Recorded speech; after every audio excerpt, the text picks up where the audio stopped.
سلامت رہے مسلک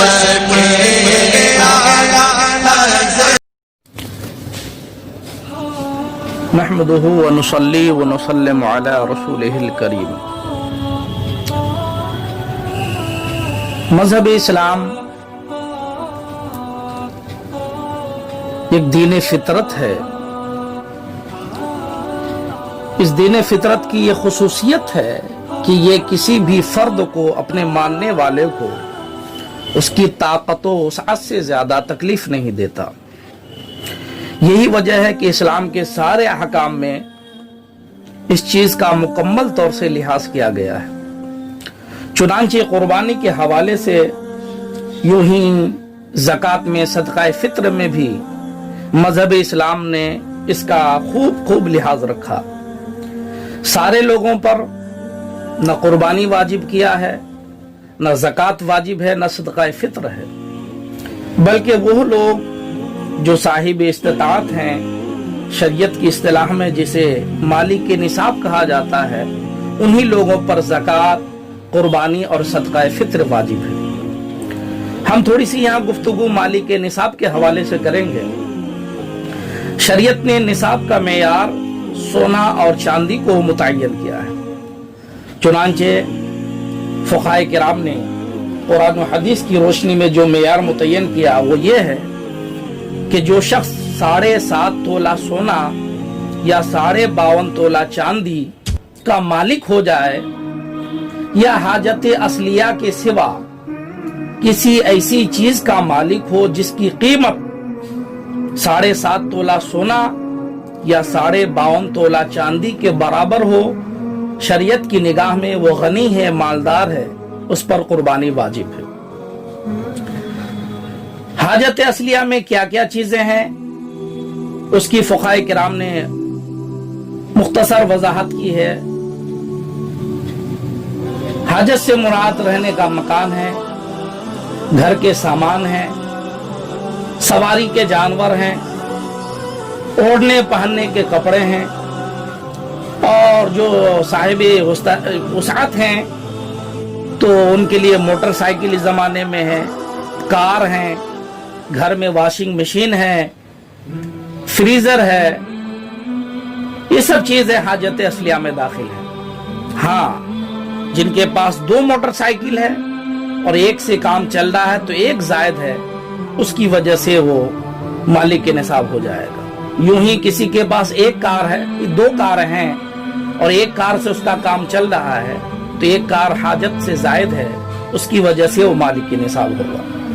یوں ہی کسی کے پاس 2 مکان ہیں، ایک ہی مکان میں وہ رہتا ہے، ایک مکان کی اسے حاجت نہیں، یوں ہی خالی پڑا ہے، تو دوسرے مکان کی وجہ سے وہ مالک نصاب ہے، کیونکہ وہ حاجت اصلیہ سے زائد ہے۔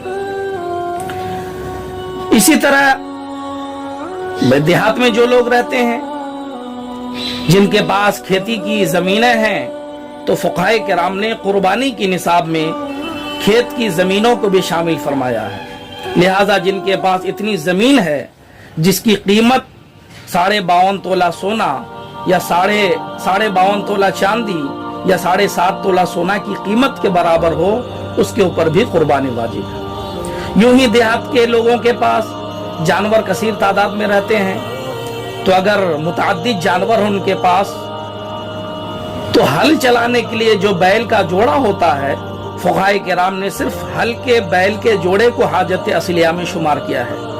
اس سے پتا چلا اگر کسی کے پاس مثلا 5 گائے ہے یا 5-7 بیل ہے یا 8-10 بکریاں ہیں، بکریاں حاجت سے زائد ہیں،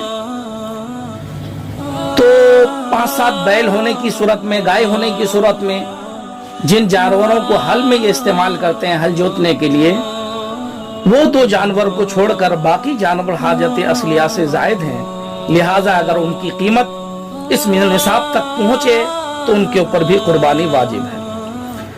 اب یہاں تھوڑی سی بات یہاں یہ رہ جاتی ہے کہ عام لوگوں کے لیے 7.5 تولہ سونا یا 52.5 تولہ چاندی کی قیمت متعین کرنا بڑا مشکل معاملہ ہوتا ہے۔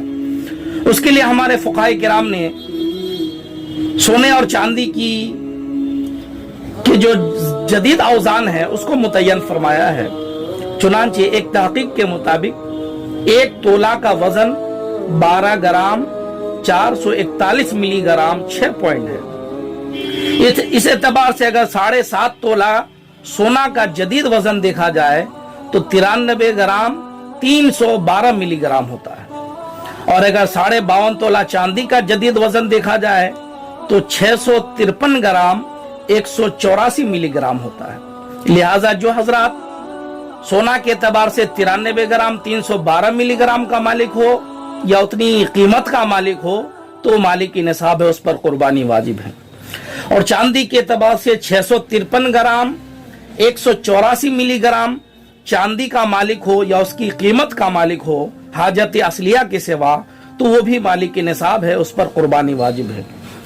اب چونکہ سونا اور چاندی کی قیمت شیئر بازار سے منسلک ہے اور شیئر بازار میں روزانہ آئے دن اتر چڑھاؤ لگا رہتا ہے، اس لیے کوئی ایک متعین قیمت روزانہ کے لیے تو ہم قائم نہیں کر سکتے، کیونکہ روزانہ قیمتیں الگ الگ ہوتی ہیں۔ اس لیے ایک معیار یہ ہے کہ آپ اس وزن کو یاد رکھیں اور جس دن بھی آپ کو نکالنا ہو، معلومات کرنا ہو تو اس دن آپ ریٹ معلوم کر لیں۔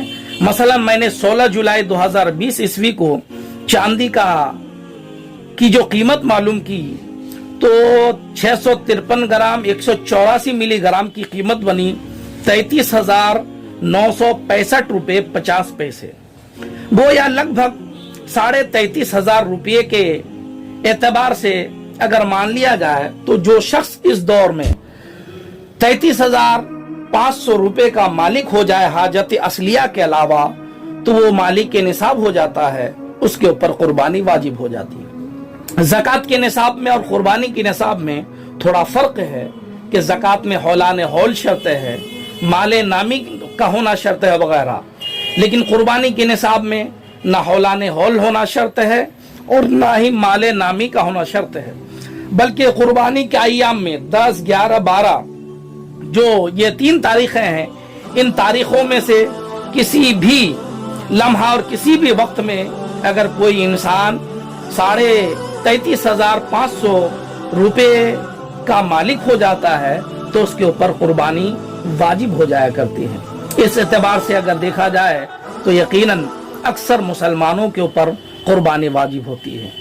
اسی طرح دیہات میں جو لوگ رہتے ہیں تقریباً اکثر لوگوں کے پاس تھوڑی بہت زمینیں ضرور رہتی ہیں، اور زمینوں کی اس موجودہ دور کی قیمت کے اعتبار سے اگر دیکھا جائے تو اگر کسی کے پاس 1-2 کٹھا بھی زمین ہے تو اس کے اوپر بھی قربانی واجب ہے، اور جب قربانی واجب ہو جائے، انسان مالک کے نصاب ہو جائے تو یقیناً اس کے اوپر ہر حال میں قربانی کرنا ہی ضروری ہے۔ اگر وہ قربانی نہیں کرتا ہے تو سخت گنہگار ہوگا۔ یوں ہی عورتوں کے پاس آج کل عام طور سے کافی مقدار میں زیورات موجود ہوتے ہیں، تو 653 گرام 184 ملی گرام چاندی کی مقدار کوئی زیادہ نہیں ہے۔ اگر اس اعتبار سے دیکھا جائے تو اکثر عورتوں پر بھی قربانی واجب ہے۔ اس لیے ہمیں چاہیے کہ اپنے گھر کا جائزہ لیں اور اس معیار کے مطابق جو بھی نصاب کو پہنچے، جو بھی مالک کے نصاب نکلے، انہیں اپنی قربانی ادا کرنی چاہیے، چاہے وہ مرد ہو یا عورت ہو۔ ہرگز اس میں ہمیں سستی اور کاہلی سے کام نہیں لینا چاہیے۔ پروردگار عالم ہم سب کو قربانی کی ادائیگی کی توفیق عطا فرمائے اور اس میں ہرگز سستی، کاہلی اور غفلت کو ہم لوگ بیچ میں آنے نہ دیں، خوش دلی کے ساتھ اس اہم اور پیاری عبادت کو انجام دیں۔ السلام علیکم۔